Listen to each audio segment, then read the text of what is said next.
মহান আল্লাহ পাকের দরবারে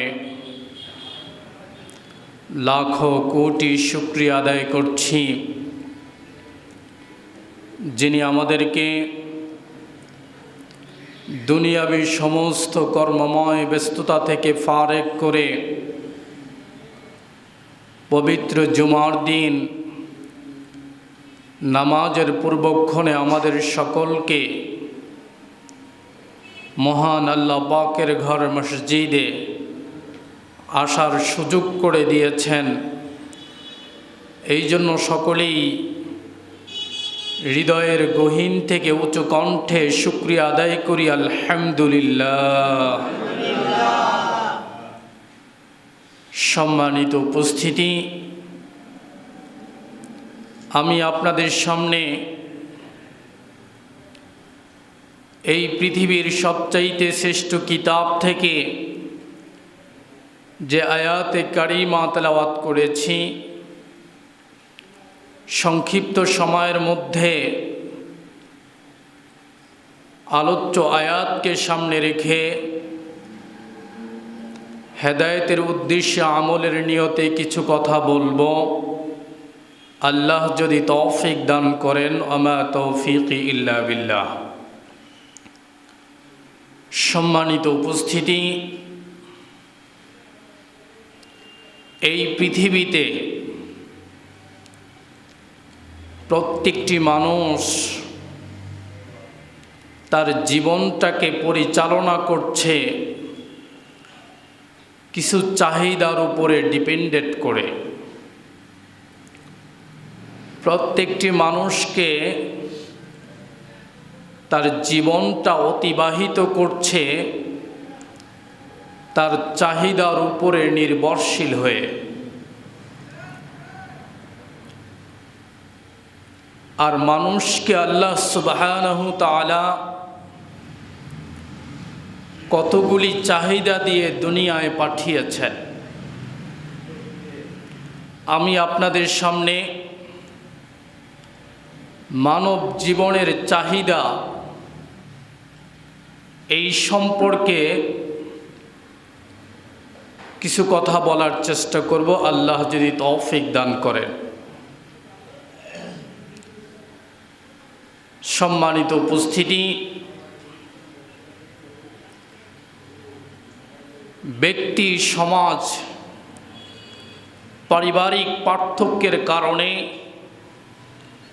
মানুষের মাঝে চাহিদারও পার্থক্য তৈরি হয়। যেমন একজন প্রাইম মিনিস্টারের চাহিদা আর আমার আপনার চাহিদা কি এক না ভিন্ন? জোরে বলেন, আরো জোরে বলেন। তাহলে মানুষের ব্যক্তিগত পার্থক্য থাকার কারণে চাহিদার ভিন্নতা তৈরি হয়।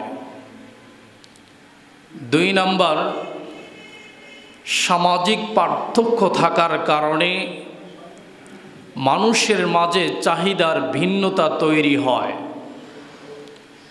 যারা ইউরোপীয় সমাজে বসবাস করে তাদের সমাজের মানুষগুলোর চাহিদা আর আমাদের সমাজের মানুষগুলোর চাহিদা এক না ভিন্ন? ভিন্ন। তাহলে সামাজিক পার্থক্যের কারণে মানুষের মাঝে চাহিদার ভিন্নতা তৈরি হয়। পারিবারিক পার্থক্যের কারণেও মানুষের মধ্যে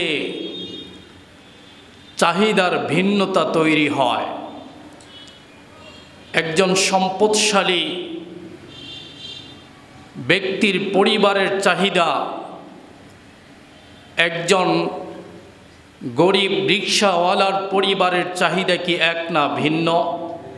ভিন্ন। তাহলে ব্যক্তি, সামাজিক, পারিবারিক পার্থক্য থাকার কারণে মানুষের মধ্যে চাহিদার ভিন্নতা তৈরি হয়। মানব জীবনের চাহিদাগুলো কি কি? প্রত্যেকটি মানুষের মধ্যে যৌবনের চাহিদা রয়েছে। কথা ঠিক কিনা জোরে বলেন? প্রত্যেকটি মানুষের মধ্যে ক্ষুধা নিবারণের চাহিদা রয়েছে। প্রত্যেকটি মানুষের মধ্যে পোশাকের চাহিদা রয়েছে। প্রত্যেকটি মানুষের মধ্যে বসবাসের চাহিদা রয়েছে। প্রত্যেকটি মানুষের মধ্যে চিকিৎসার চাহিদা রয়েছে। তাহলে মানব জীবনের চাহিদা, যৌবনের চাহিদা, মানব জীবনের চাহিদা, ক্ষুধা নিবারণের চাহিদা, মানব জীবনের চাহিদা, পোশাকের চাহিদা, মানব জীবনের চাহিদা, চিকিৎসার চাহিদা, মানব জীবনের চাহিদা, বাসস্থানের চাহিদা। যৌবনের চাহিদা নিবারণ করার জন্যে আল্লাহ তাআলা মানুষকে বিবাহের প্রয়োজনীয়তা দিয়েছেন। ক্ষুধার চাহিদা নিবারণের জন্য আল্লাহ তাআলা মানুষকে খাবারের প্রয়োজনীয়তা দিয়েছেন। পোশাকের চাহিদা নিবারণের জন্য আল্লাহ তাআলা মানুষকে কাপড় পরার প্রয়োজনীয়তা দিয়েছেন। বাসস্থানের চাহিদা নিবারণের জন্য মানুষকে আল্লাহ তাআলা বাড়ি বানাবার প্রয়োজনীয়তা দিয়েছেন।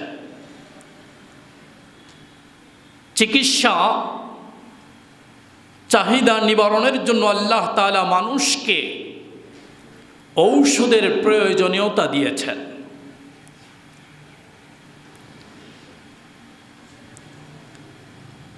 প্রয়োজন কাকে বলে? একটা মানুষের যৌবন নিবারণের জন্য একজন স্ত্রী হলেই যথেষ্ট। একজন স্ত্রী তার জীবনে থাকা এটা তার প্রয়োজন। মানুষ তার জীবনে বিবাহ করে শুধু তার প্রয়োজন মেটানোর জন্য নয়, এটি আল্লাহ তাআলার একটি বিধান। এটির সাথে আরো অনেক কিছু জড়িত আছে। একটা মানুষ তার ক্ষুধার চাহিদা নিবারণের জন্য এক প্লেট খাবার হলেই যথেষ্ট। এই এক প্লেট খাবার তার জন্য প্রয়োজন। একটা মানুষ তার পোশাকের চাহিদা নিবারণের জন্য 3টা পাঞ্জাবি হলেই যথেষ্ট। এই 3টি পাঞ্জাবি তার প্রয়োজন। একটি মানুষ বসবাসের জন্য তার একটি বাড়ি হলেই হয়ে যায়। একটি বাড়ি তার প্রয়োজন। প্রয়োজন আর চাহিদার মধ্যে বহু পার্থক্য রয়েছে। প্রয়োজন আর চাহিদার মধ্যে কি পার্থক্য রয়েছে? একটা মানুষের একজন স্ত্রী হলেই হয়ে যায়, তার প্রয়োজন হয়ে যায়, কিন্তু তার চাহিদা হলো সে 3টা বিবাহ করবে। একটা মানুষের এক প্লেট খাবার হলেই তার ক্ষুধা নিবারণ হয়ে যায়, কিন্তু তার চাহিদা হলো সে 3 প্লেট খাবার সংগ্রহ করবে। একটা মানুষের 3টি পাঞ্জাবি হলেই তার প্রয়োজন হয়ে যায়, যথেষ্ট হয়ে যায়, কিন্তু তার চাহিদা হলো তার 10টা পাঞ্জাবি থাকতে হবে। একটা মানুষের বসবাসের জন্য একটা ঘর হলেই হয়ে যায়, এটা তার প্রয়োজন, কিন্তু তার চাহিদা হলো তার 10টা বাড়ি থাকতে হবে। ঢাকায় থাকবে 2টা, মালয়েশিয়া থাকবে একটা, নিজ জেলায় থাকবে আরও 2টা, অন্য অন্য জায়গায় থাকবে বাকিগুলো।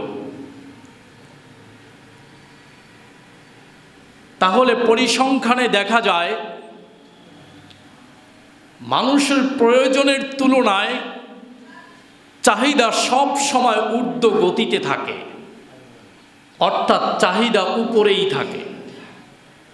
একটা মানুষের প্রয়োজন যদি হয় 20%, তার চাহিদা হয় 40%।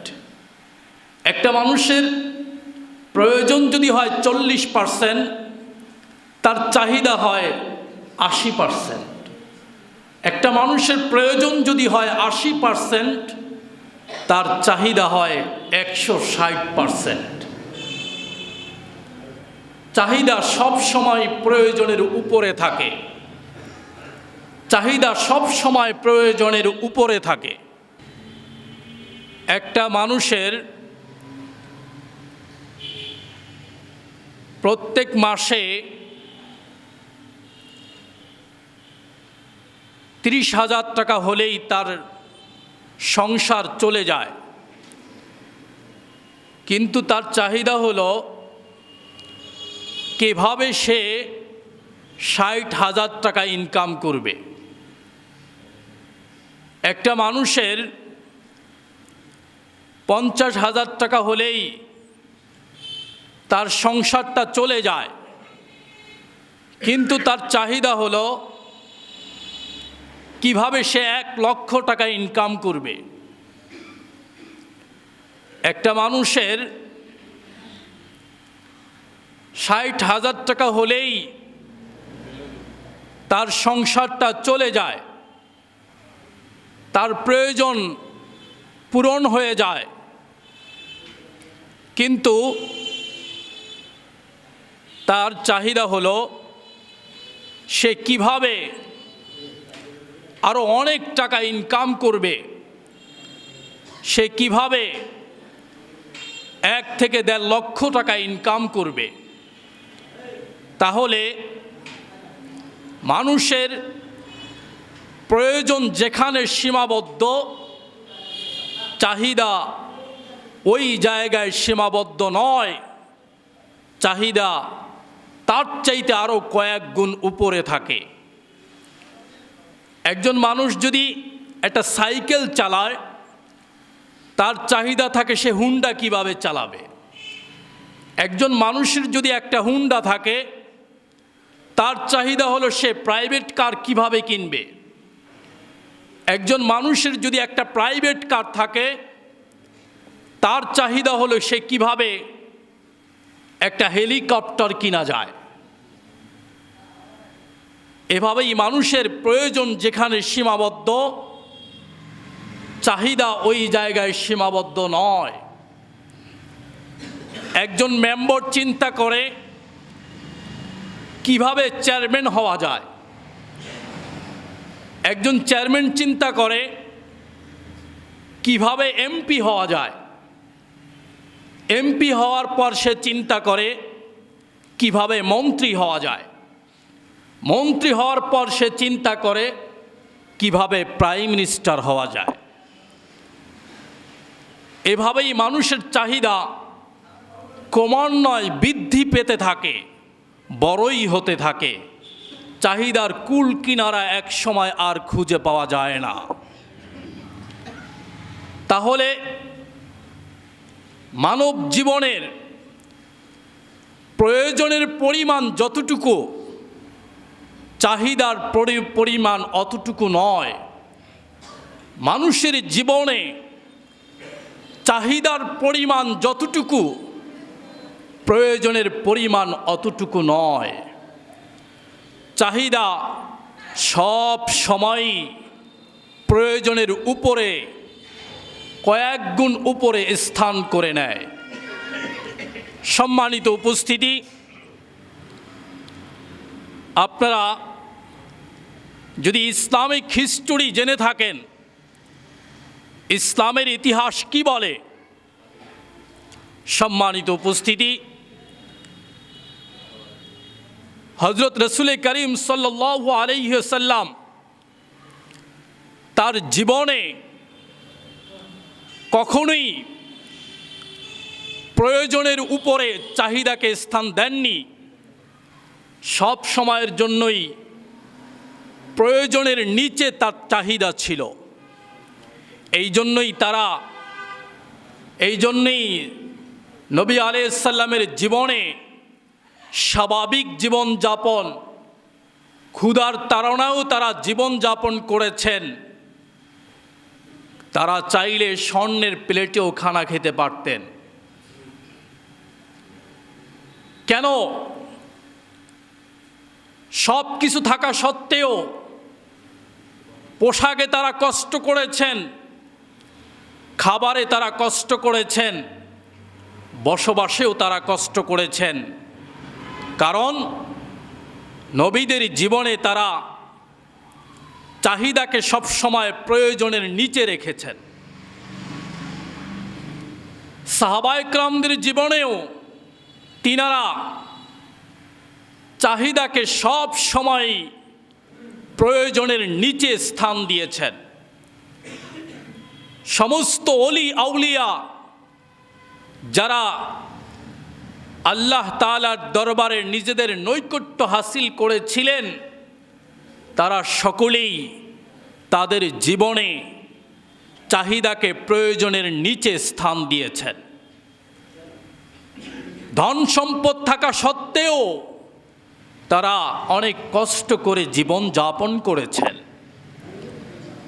চাইলে তারা অনেক দামি দামি কাপড় পরিধান করতে পারত, কিন্তু তারা তাদের চাহিদাকে কোরবানি করে সব সময় প্রয়োজনের নিচে স্থান দিয়েছেন। তারা চাইলে স্বর্ণের প্লেটে খাবার খেতে পারত, কিন্তু তারা তা করেননি। তারা সব সময় চাহিদাকে প্রয়োজনের নিচে স্থান দিয়েছেন। কিন্তু আমাদের জীবন নবীদের জীবন, আমাদের জীবন সাহাবায়ে কেরামের জীবন, আমাদের জীবন ওলি আউলিয়া পীর বুজুর্গদের জীবন এক নয়। তারা সব সময় চাহিদাকে প্রয়োজনের নিচে স্থান দিয়েছেন, আর আমরা সব সময় চাহিদাকে প্রয়োজনের ঊর্ধ্বে স্থান দিয়ে থাকি। আমাদের যা আছে আমরা আরও চাই। আমাদের প্রয়োজন যদি থাকে 3টি পাঞ্জাবি, আমরা 10টি পাঞ্জাবি চাই। আমার প্রয়োজন যদি থাকে একটা বাড়ি, আমি আরও 5টা বাড়ি চাই। আমার প্রয়োজন যদি হয় মাসে 30,000 টাকা, আমি প্রতি মাসে 1 লক্ষ টাকা চাই। যদি কোনো ব্যক্তিকে পুরা ভোলা জেলার মতো একটা সম্পদ দান করে দেওয়া হয়, তারপরেও তার চাহিদা থাকবে পুরা বরিশাল বিভাগটার মালিক সে কীভাবে হতে পারে। যদি কোনো ব্যক্তিকে পুরো বরিশাল বিভাগের মালিক বানিয়ে দেওয়া যায়, তার চাহিদা তারপরও থাকবে যে পুরো বাংলাদেশের মালিক কিভাবে হওয়া যায়। এভাবেই আমাদের চাহিদা প্রয়োজনের ঊর্ধ্বে শুধু স্থান নিতেই থাকে। সম্মানিত উপস্থিতি, চাহিদা 2 ভাগে বিভক্ত। সকলেই বলেন কয় ভাগে বিভক্ত? 2 ভাগে। 1 নাম্বার প্রয়োজনীয় চাহিদা, 2 নাম্বার অপ্রয়োজনীয় চাহিদা। প্রয়োজনীয় চাহিদা কি? আপনার প্রত্যেক মাসে 20,000 টাকা হলেই আপনার সংসার চলে যায়, এটা হলো আপনার প্রয়োজনীয় চাহিদা। কিন্তু আপনি চিন্তা করেন, প্রত্যেক মাসে আমাকে অবশ্যই 1 লক্ষ টাকা ইনকাম করতে হবে, প্রত্যেক মাসে আমাকে অবশ্যই 80,000 টাকা ইনকাম করতে হবে। আপনার প্রয়োজন ছিল 30,000 টাকা, আপনার প্রয়োজন ছিল 20,000 টাকা। আপনি যে বাড়তি আরও 30,000 টাকার চিন্তা করলেন, এই 30,000 টাকা হলো আপনার জীবনে অপ্রয়োজনীয় চাহিদা। একজন ব্যক্তির সংসারে প্রতি মাসে 50 কেজি চাউল হলেই হয়ে যায়। সে চিন্তা করে প্রত্যেক মাসে কি করে 100 কেজি চাউল ঘরে নিয়ে আসা যায়। বাকি যে আরও 50 কেজি চাউলের চিন্তা করলো, এটা হলো তার জীবনে অপ্রয়োজনীয় চাহিদা। একজন মানুষের 4টা পোশাক হলেই হয়ে যায়, সে চিন্তা করতেছে 20টা পোশাক সে বানাবে। এই 4টার পরে যে আরও 16টা চিন্তা করলো, এই 16টাই হলো তার জীবনে অপ্রয়োজনীয় চাহিদা। একজন ব্যক্তির চিকিৎসার জন্য অল্প কিছু ঔষধ সেবন করলেই হয়ে যায়, কিন্তু সে টাকার বড়াই দেখে ঔষধের ফ্যাক্টরি কিনে ঘরে নিয়ে আসছে। যত ঔষধ প্রয়োজনের ঊর্ধ্বে ক্রয় করেছে, সবটুকু হলো অপ্রয়োজনীয় চাহিদা। এই অপ্রয়োজনীয় চাহিদাকে ইসলাম কখনোই পছন্দ করে নাই। এই জন্য নবীরা তাদের জীবনে কোনোদিন অপ্রয়োজনীয় চাহিদাকে গুরুত্ব দেন নাই।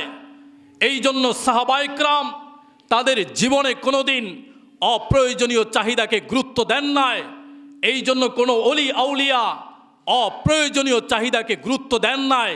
কিন্তু আমরা সবচাইতে বেশি অপ্রয়োজনীয় চাহিদাকে গুরুত্ব দিচ্ছি।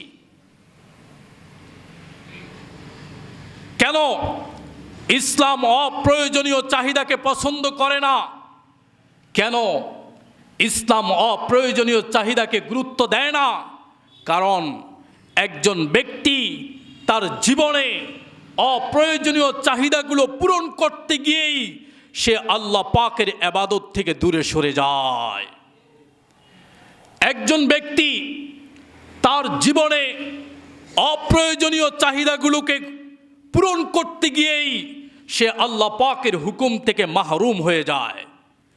সে সময় পায় না নামাজ পড়ার জন্য, অপ্রয়োজনীয় চাহিদা পূরণ করতে সে ব্যস্ত। সে আল্লাহ পাকের বিধান পালন করতে পারে না, কিন্তু অন্যদিকে সে অপ্রয়োজনীয় চাহিদাগুলো পূরণ করতে ব্যস্ত। মানুষের জীবনে এই অপ্রয়োজনীয় চাহিদাগুলো পূরণ করার জন্যই বেশিরভাগ মানুষ অসৎ পথ বেছে নেয়। বেশিরভাগ মানুষ চুরির পথ বেশি নেয়। বেশিরভাগ মানুষ ডাকাতির পথ বেছে নেয়। মানুষ যদি তার জীবনে প্রয়োজনীয় চাহিদাগুলো পূরণ করার চেষ্টা করত, তাকে চুরি করতে হতো না। মানুষ যদি তার জীবনে প্রয়োজনীয় চাহিদাগুলো পূরণ করার চেষ্টা করত, তাকে ডাকাতি করতে হতো না, তার সুদ খাইতে হতো না, তাকে ঘুষ নেওয়ার কোনো প্রয়োজন তার হতো না। যত অসৎ পথ বেছে নেয়, আপনারা লক্ষ্য করে দেখবেন তার জীবনে অপ্রয়োজনীয় চাহিদাগুলো পূরণ করার জন্যই সে অসৎ পথ বেছে নেয়। তবে ইল্লা মাশাল্লাহ কিছু ব্যতিক্রম থাকতে পারে, সেটা ভিন্ন হিসাব, ওটা পরিসংখ্যানে আসবে না, কারণ ওটা খুব কম সংখ্যক লোকের জীবনই হয়ে থাকে। একজন মানুষকে যদি পুরা পৃথিবী দিয়ে দেওয়া হয়, তারপরে সে আরেকটা পৃথিবী চায়।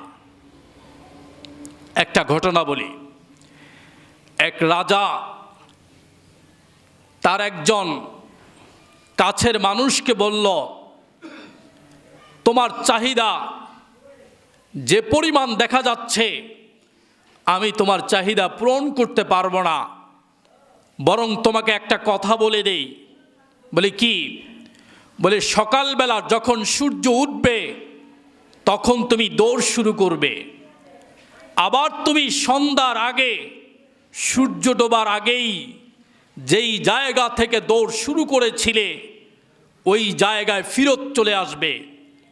তুমি দৌড়ায়া যেই পর্যন্ত যাবে ওই পর্যন্ত জমি তোমাকে দিয়ে দেওয়া হবে, কিন্তু শর্ত সূর্য ডোবার আগেই তোমাকে যেই জায়গা থেকে তুমি দৌড় শুরু করেছিলে ওই জায়গায় তোমাকে ফিরত আসতে হবে। লোকটি দৌড় শুরু করে দিয়েছে